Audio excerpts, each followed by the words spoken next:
മക്കളോട് സ്നേഹമുള്ള ഉമ്മമാരുണ്ടെങ്കിൽ ഞാൻ ഈ പറയുന്നത് ശ്രദ്ധയോടെ കേട്ടോ. ആദരവായ പ്രവാചകൻ നബി മുഹമ്മദ് മുസ്തഫ സല്ലല്ലാഹു അലൈഹി വസല്ലമ തങ്ങൾ തന്റെ ഹസനും ഹുസൈൻ എന്ന പേരുള്ള പൊന്നുമക്കളുണ്ടല്ലോ, ഫാത്തിമത്ത് സഹറയുടെ പൊന്നുമക്കളായ ഹസൻ ഹുസൈൻ, അള്ളാന്റെ ഹബീബിന്റെ പേരക്കിടാങ്ങളായ ഹസൻ ഹുസൈൻ, ആ പൊന്നുമക്കളെ അടുത്തേക്ക് വിളിച്ചുകൊണ്ട് റസൂലുള്ളാഹ് ചിലത് ഓതിയിട്ട് മന്ത്രിക്കുകയാണ്. അള്ളാന്റെ റസൂലും മന്ത്രിക്കുകയാണ്. പ്രിയപ്പെട്ട സഹോദരിമാരെ, ഇത് സാക്ഷാൽ ബുഖാരിയിലുള്ള ഹദീസ് തന്നെയാണ്. അള്ളാന്റെ റസൂലും മന്ത്രിച്ചു. എന്താ മന്ത്രിച്ചതെന്നറിയോ?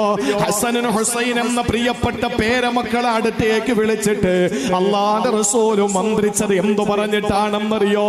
അഊദു ബികലിമാത്തില്ലാഹി തമ്മാ മിൻ കുല്ലി ശൈത്താനിൻ വഹമ്മാ വമിൻ കുല്ലി ഐനിൻ ലമ്മാ.